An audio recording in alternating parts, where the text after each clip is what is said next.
하나님의 말씀을 봉독하겠습니다. 이사야서 25장 1절부터 9절입니다.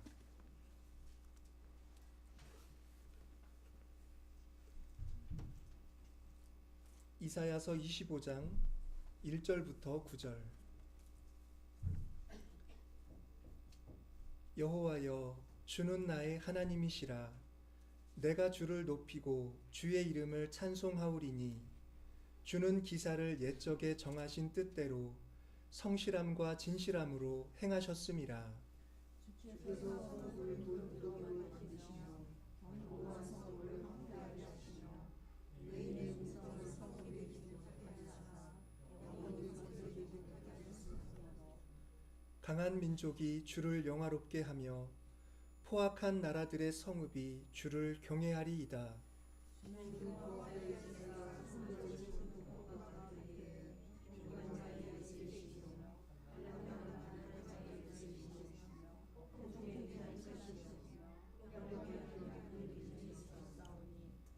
마른 땅에 폭양을 재암같이 주께서 이방인의 소란을 그치게 하시며 폭양을 구름으로 가림같이 포악한 자의 노래를 낮추시리이다.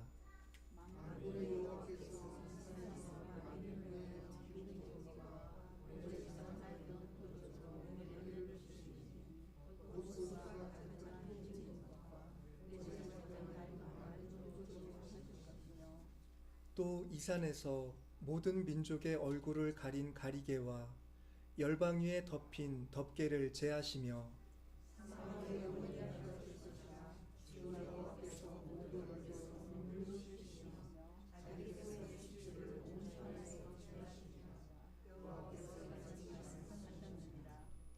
그날에 말하기를 이는 우리의 하나님이시라. 우리가 그를 기다렸으니 그가 우리를 구원하시리로다. 이는 여호와시라. 우리가 그를 기다렸으니 우리는 그의 구원을 기뻐하며 즐거워하리라 할 것이라. 고린도 후서 4장 7절부터 18절 말씀입니다.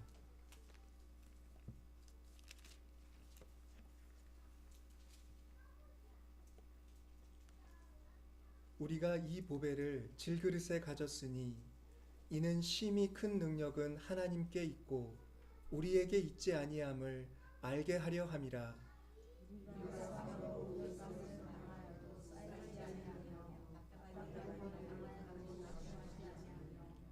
박해를 받아도 버림받지 아니하며 거꾸로 뜨림을 당하여도 망하지 아니하고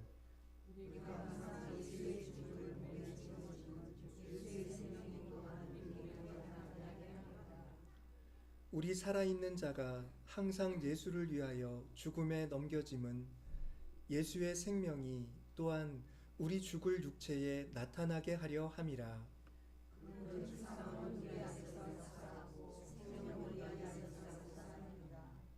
기록된 바 내가 믿었으므로 말하였다 한 것 같이 우리가 같은 믿음의 마음을 가졌으니 우리도 믿었으므로 또한 말하노라.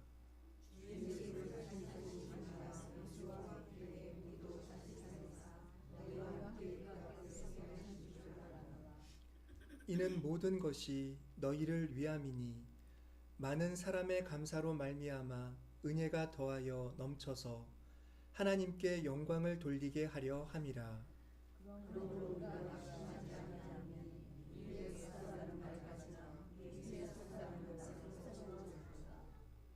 우리가 잠시 받는 환난에 경한 것이 지극히 크고 영원한 영광에 중한 것을 우리에게 이루게 함이니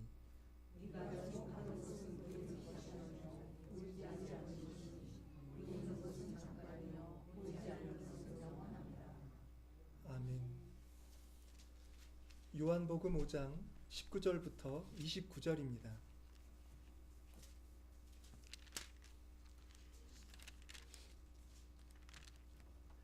그러므로 예수께서 그들에게 이르시되 내가 진실로 진실로 너희에게 이르노니 아들이 아버지께서 하시는 일을 보지 않고는 아무것도 스스로 할 수 없나니 아버지께서 행하시는 그것을 아들도 그와 같이 행하느니라. 아버지께서 아들을 사랑하사 자기가 하는 것을 다 알게 해주시고 또 그가 그를 보내셨다. 너희에게 역시하시리라. 아버지께서 죽은 자들을 일으켜 살리심 같이 아들도 자기가 원하는 자들을 살리느니라.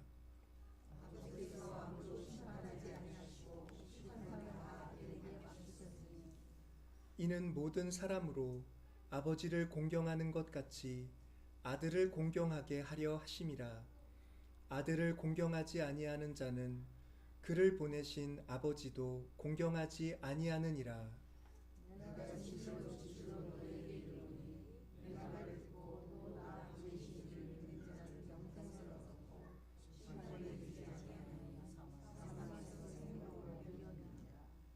진실로 진실로 너희에게 이르노니 죽은 자들이 하나님의 아들의 음성을 들을 때가 오나니 곧 이때라. 듣는 자는 살아나리라.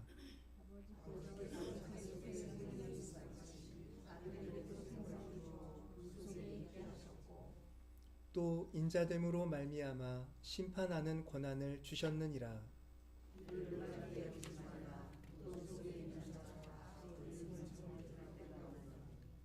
선한 일을 행한 자는 생명의 부활로 악한 일을 행한 자는 심판의 부활로 나오리라. 이 시간에는 성가대의 찬양이 있겠습니다.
하나님의 평화와 사랑이 우리 교회 여러분들을 위해 또 저 위에 이 시간 임하시기를 간절히 소망합니다.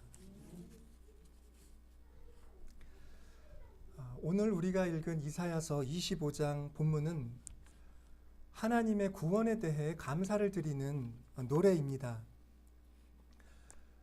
이 노래의 내용을 살펴보면 우선은 하나님의 기이한 역사로 무너진 한 성읍을 돌이켜보는 내용이 나와 있습니다. 하나님은 놀라운 방법으로 한 성읍을 무너뜨리셨는데 그것은 그곳에서 하나님을 거역하는 자들이 행하는 일을 이루어지지 못하도록 막으신 일이었습니다. 그리고 그처럼 포악한 마음으로 다른 나라들을 치려고 악한 일을 꾸미는 자들은 하나님이 그 성읍을 무너뜨리시는 것을 보고 하나님을 두려워하는 마음을 갖게 되었습니다. 한 성읍은 무너졌지만 그 성읍은 그렇게 하나님의 뜻을 거스르는 자들에 대한 심판과 경고의 의미를 띠는 일로 나타나고 있습니다. 그런데 이 노래가 묘사하는 내용들을 계속해서 읽어나가다 보면 하나님께서는 단지 그 성읍을 악한 자들을 심판하기 위해서만 무너뜨리신 것은 아니었습니다. 그 성읍을 그렇게 악한 자들의 일을 막으시려고 심판하시는 가운데 하나님은 그곳에서 빈궁한 자들의 요새가 되어주셨다라고 이 노래하는 자는 하나님이 어떻게 그 성읍 가운데서 백성들을 보호해 주셨는지를 또한 말씀하고 있습니다. 악한 자들은 폭풍처럼 때로는 마른 땅을 내리쬐는 폭양처럼 힘없고 가난한 자들을 폭력으로 삼키려고 했습니다.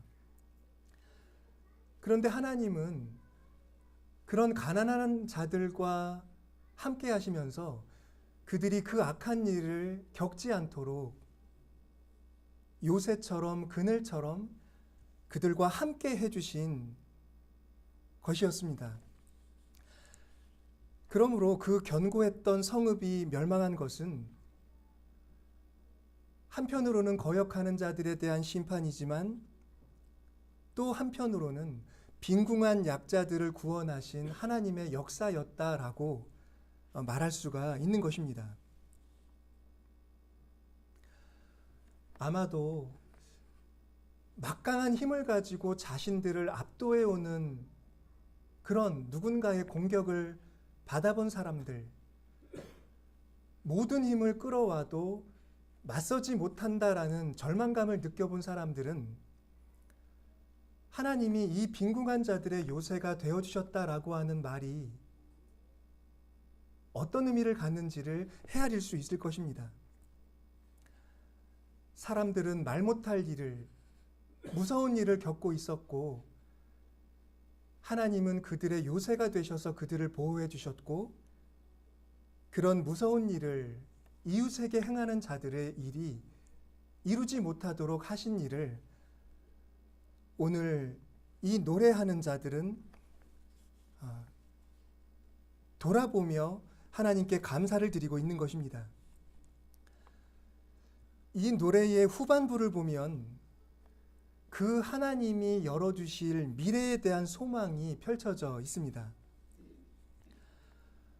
어제 악인들의 일을 그렇게 막아주신 하나님이 장차 우리들에게 무엇을 행해 주실까? 그런 꿈을 꾸듯이 노래는 하나님이 행하신 일들을 말하고 있습니다. 한 가지는 하나님께서 모든 백성들을 위한 연회를 베풀어 주신다는 비전입니다. 하나님이 만민들을 모으시고 연회의 식탁을 마련해 주시는데 거기에는 고기가 푸짐하게 차려지고 그리고 좀처럼 맛볼 수 없었던 잘 익은 포도주도 곁들여질 거다라고 말하고 있습니다. 그리고 그 자리에 모인 모든 민족들은 서로에 대해 가졌던 적개심을 깨끗이 해소하고서 서로서로 어우러져서 그 연회를 먹고 즐기는 그런 날을 하나님이 만들어 주실 것을 이 노래는 그려보고 있습니다. 그런데 이 노래 이 후반부에서 우리가 주목할 필요가 있다고 여겨지는 점은 이 노래가 그 연회가 펼쳐지는 장소에 대해 말하고 있는 부분입니다.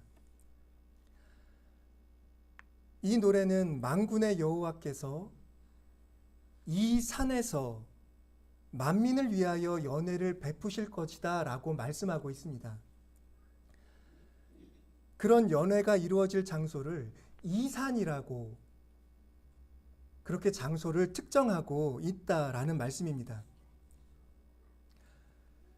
히브리인들이 아주 오래전부터 가졌던 믿음에 따르면 하나님은 산 위에 계신 신이십니다.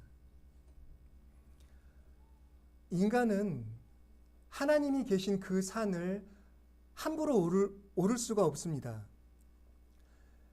인간은 그 산을 두려운 마음으로 바라보고 그 산 아래에 먼지와 티끌에 덮인 땅 위에서 살아가야 합니다.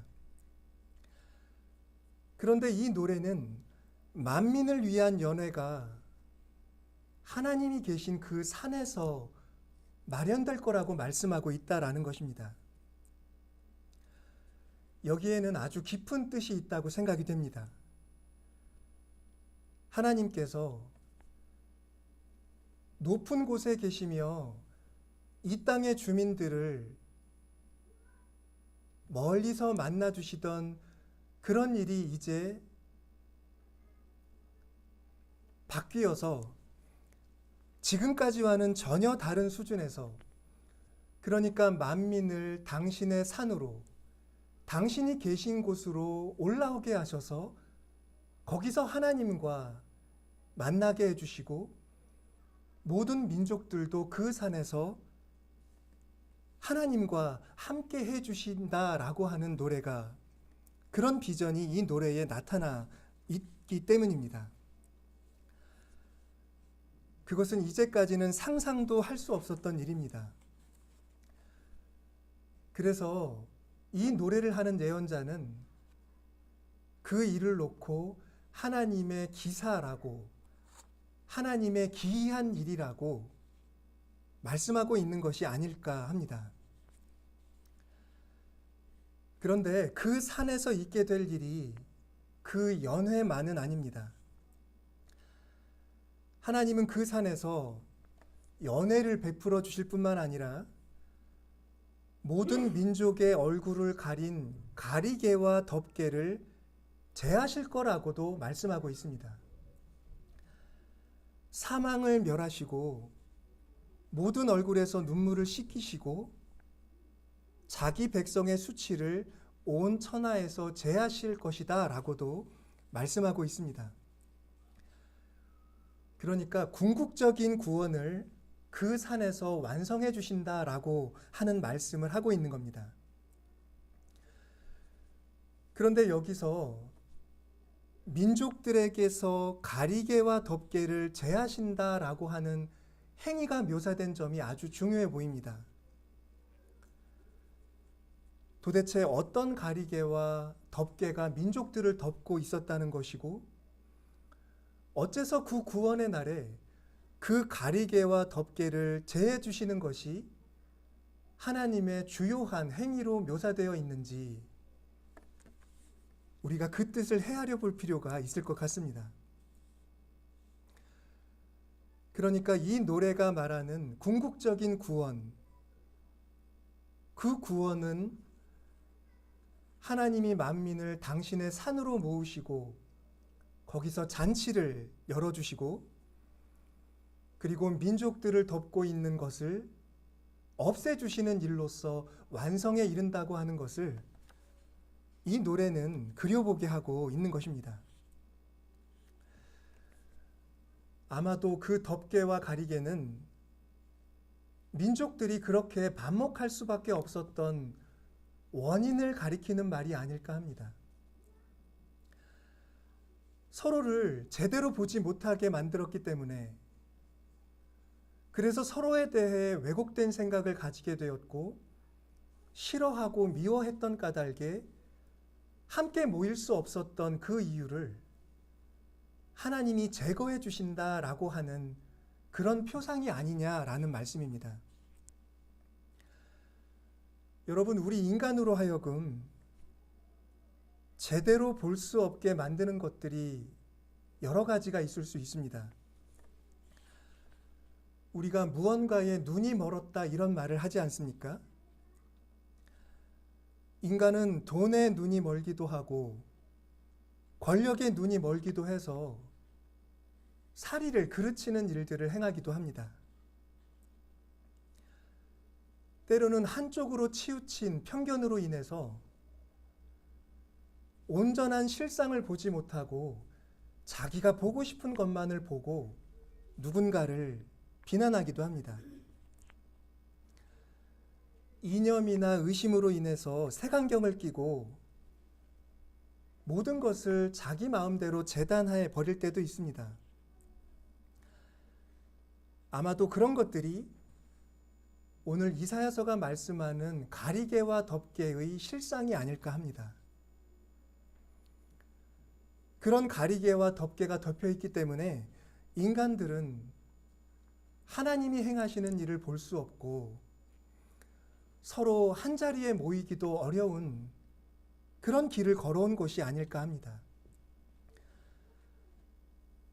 자기가 잘못 본다는 생각은 하지 못한 채 그런 적대자상을 그려놓고 서로를 적으로 여기는 일들이 그치지 않는 것은 아마 정말로 우리 인간들에게, 사람들에게 무언가 가리개가 덮여 있는 것 때문이라고 생각해 보는 것은 그렇게 틀린 생각은 아니라고 생각을 합니다.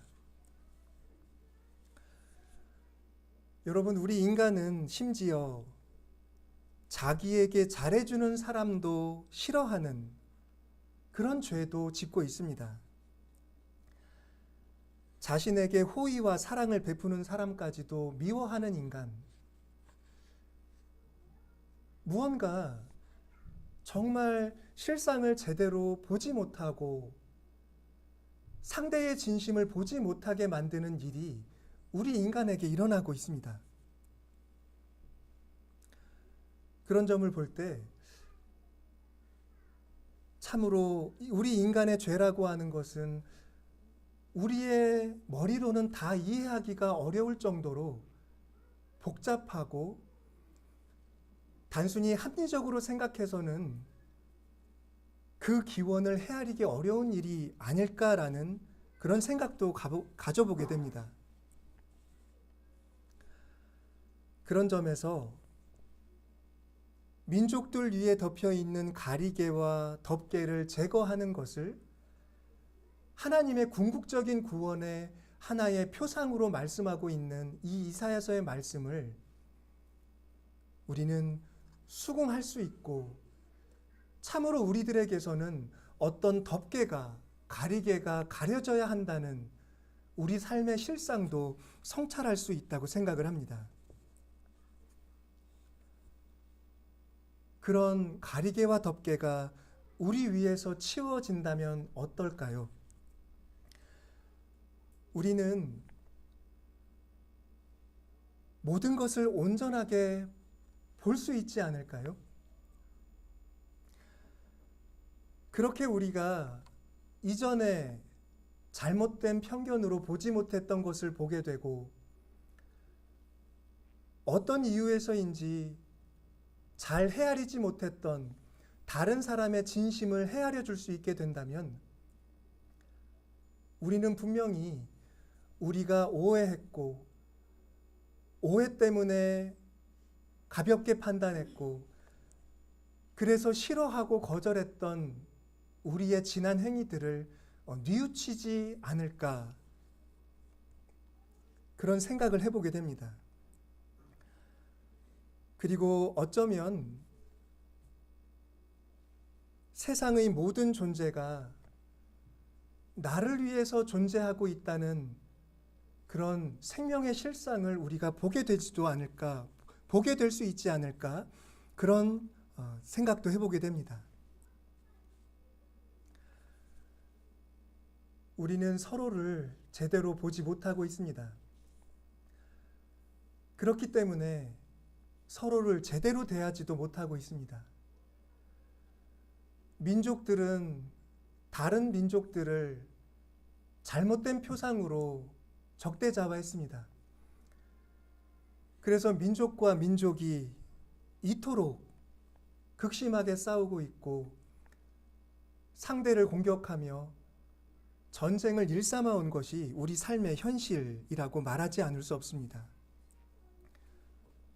그러나 그렇게 우리로 하여금 이웃을, 다른 민족을 잘못 보게 만들었던 그 덮개가 치워진다면 우리는 전혀 새로운 태도로 서로를 만날 수 있을 것입니다. 모든 사람에 대해 모든 것에 감사할 수 있을 것이고 그 모든 것과 하나가 될 수도 있을 것입니다.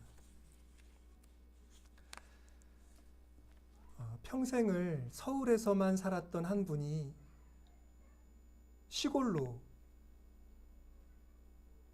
논농사를 주로 짓는 농촌으로 내려가 살면서 자신의 눈이 바뀌고 삶에 대한 태도가 바뀐 것을 고백한 글이 있습니다. 그 글의 한 대목을 한번 읽어보겠습니다. 도시에 살 때는 사람들에 치여 살았습니다. 사람들이 커 보였고 사람들이 전부였습니다. 나를 기쁘게 하는 것도 괴롭게 하는 것도 모두 사람들이었습니다. 사람이 커 보이는 만큼 하나님은 작아 보였습니다. 아무도 만나지 않고 2시간을 산책할 수 있는 이 시골에 살면서 창조주가 얼마나 크고 위대한 존재인가를 매 순간 조금씩 더 알아가게 됩니다. 사람이 얼마나 작은 존재인지 알게 되니 하나님이 얼마나 크신 분인지 깨닫게 됩니다. 도시에서 사람들에 둘러싸여 살던 때에는 세상이 온통 가시들로 무장한 나무들 같았고 모두가 얼음성 곳으로 서로를 찔러대는 줄 알았습니다. 내가 살려면 네가 죽어야 하고 네가 죽지 않으면 내가 살 수 없는 곳이었습니다. 이제 공중 나는 새와 들에 핀 백합화를 가까이 경험하는 곳에 살게 되면서 이 세상이 미움과 폭력으로 가득한 곳이 전혀 아니라는 사실을 깨닫게 됩니다. 하나의 씨앗이 얼마나 매 순간 최선을 다해 살아가는지, 그리고 그 작은 씨앗이 자랄 수 있도록 흙과 물과 공기와 햇볕이 얼마나 최선을 다해 도와주고 있는지를 알게 됩니다. 이 모든 것이 사랑이라는 것을, 하나님이 사랑으로 이 세상을 창조하셨다는 것을 매 순간 배웁니다. 이 글을 쓰신 분은 자신이 세상에 대해서 또 사람들에 대해 가져왔던 오래된 편견에서 벗어나고 있습니다. 세상을 서로 싸우는 그런 날카로움이 가득한 곳이라고 생각해 왔는데 이 세상에 대한 어떤 가리개가 그분의 눈에서 벗겨지면서 오히려 이 세상이 사랑으로 창조되었다는 것, 모든 존재가 다른 존재를 위해 헌신하고 있는 것이 이 세상의 실상이라는 것을 보고 있습니다. 이분이 다시 예전으로 돌아갈 수 있을까 하고 생각해 보면 분명히 어떤 유혹도 이분을 이전처럼 보았던 것처럼 세상을 보게 하지는 못할 것 같다는 생각을 해보게 됩니다. 왜냐하면 이분은 세상의 실상을 보게 되었기 때문입니다. 가리개와 덮개 없이 세상을 보았기 때문에 예전에 자기의 눈을 가렸던 가리개가 자기의 눈에 덮이는 것을 이분은 알 수가 있을 겁니다.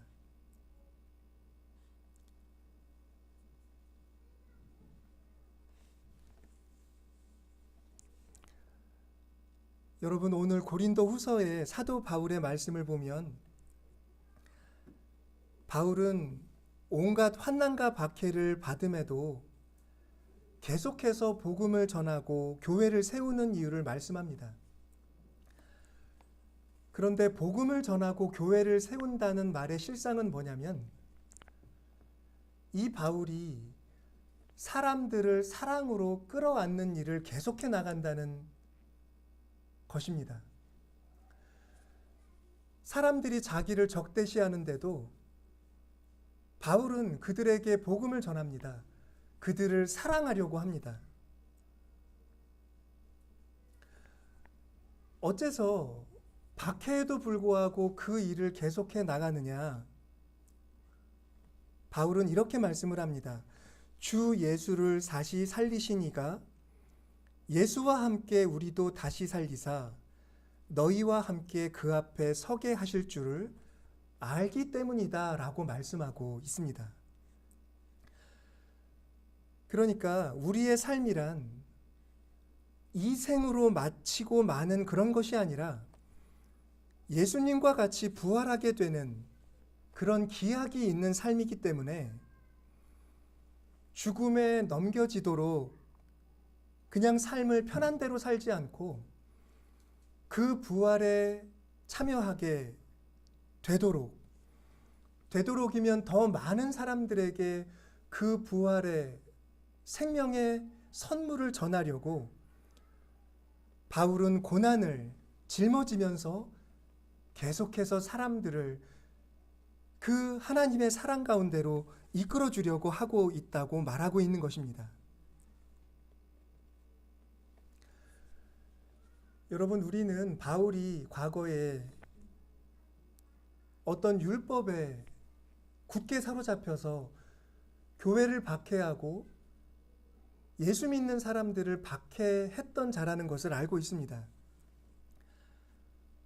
그런데 그에게 부활하신 주님이 나타나셨고 그의 눈에서 어떤 막 같은 것이 떨어져 나갔다는 것을 성서를 통하여 우리는 들었습니다. 그 막이 떨어졌다는 게 무슨 뜻입니까? 바울이 그가 보지 못했던 부활하신 주님을 보게 됐다는 뜻이고 그분 안에서 세상을 보게 됐다는 그런 뜻일 것입니다. 그러니까 그의 눈이 환히 열렸기 때문에 그는 예수님을 더 이상 혹세무민하는 어떤 이단자로 보지 않게 되었을 뿐만 아니라 그 예수님이 세상 가운데서 행하시는 일이 사랑이고 생명이라는 것을 보게 됐다라고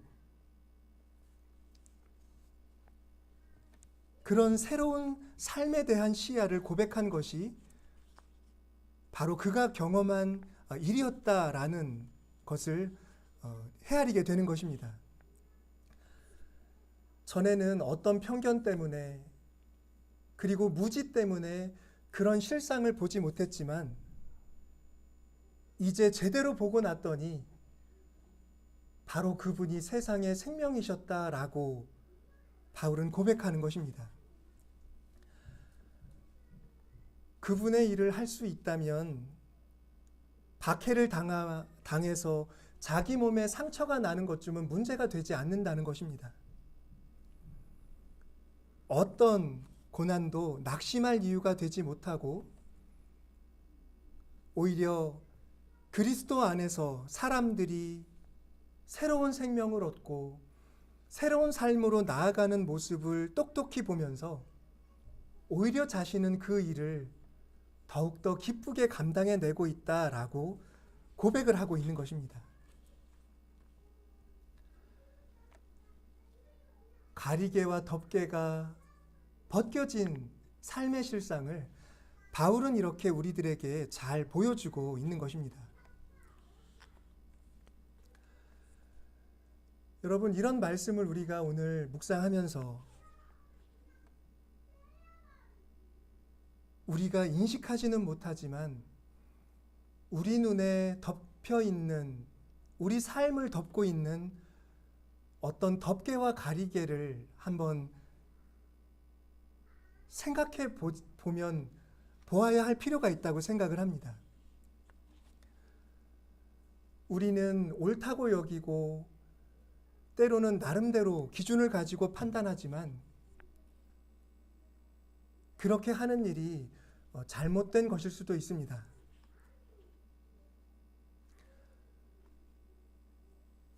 이런 성찰은 우리로 하여금 함부로 보지 않아야 하고 내가 전체를 보지 못하고 사람들의 진심을 보지 못하고 있다는 사실을 항상 염두에 두어야 할 필요가 있다는 교훈으로 다가옵니다. 예수님은 오늘 우리에게 이런 말씀을 하십니다. 당신은 아버지께서 하시는 일을 보지 않고는 아무것도 스스로 할 수 없다. 아버지께서 행하시는 그것을 나도 그와 같이 행한다 라고 말씀합니다. 이 말씀은 당신께서 어째서 그렇게 대제사장들과 바리새인들에게 공격당하고 그런 수모를 당하면서도 계속해서 병자들을 고쳐주시고 안식일을 사람을 위한 날로 바꾸시려 하시는지 그에 대한 대답을 하시는 것입니다. 그것은 다른 것이 아니라 예수님은 보시는 것이 달랐기 때문이라는 겁니다. 왜 그 안식일에 통상 사람들이 하지 않는 일을 행하십니까? 왜 다른 날 하셔도 될 일을 오늘 하셔서 이렇게 혼란을 만드십니까? 라고 하지만 예수님은 하나님이 그 38년 된 병자를 걷게 하시는 일을 오늘 하시기 때문에 당신도 그 일을 오늘 행하신다라고 말씀하고 있다는 겁니다. 세상을 보는 눈이 전혀 다르기 때문에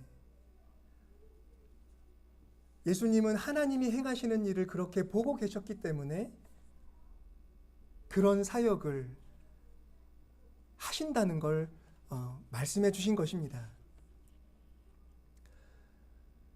이렇게 보면 정말 우리가 무엇을 보고 어떻게 보는지가 우리의 삶을 규정합니다. 만약 우리가 사도 바울이나 예수님처럼 하나님의 현실을 그 현실 그대로 볼 수 있다면 우리는 어떤 반대하는 일, 어떤 방해가 있다고 하더라도 그 일을 하지 않을 수 없을 겁니다. 아버지의 일을 똑똑히 보는 사람의 일을 아무도 막을 수 없는 것은 그 때문입니다. 교우 여러분, 우리 위에 그리고 모든 민족들 위에 덮여 있는 덮개와 가리개가 없어질 날을, 그 날을 바라보며 우리가 같이 기도할 수 있었으면 좋겠습니다. 하지만 우리가 이미 그 덮개의 존재를 알고 그 덮개의 제거가 우리의 구원이라는 사실을 알기 때문에 우리는 그 덮개를 염두에 두되 그 덮개가 없는 것처럼 살 수 있다는 그런 가능성이 우리에게 주어져 있다는 사실도 우리가 기억할 수 있었으면 좋겠습니다. 그 덮개를 인식하는 것은 아픈 일이지만 그런 아픔이 있더라도 우리는 그 덮개를 걷어내고 덮개 없이 보고 진심으로 서로를 사랑합시다. 모든 적대자상을 거두어냅시다. 함부로 판단하지 말고 우리가 서로 온전히 보고 화해할 날이 우리 앞에 놓여 있다는 것을 기억하고 우리를 치는 자들까지도 품고 기도해 줄 수 있는 그런 믿음을 굳게 지켜갑시다. 기도하겠습니다.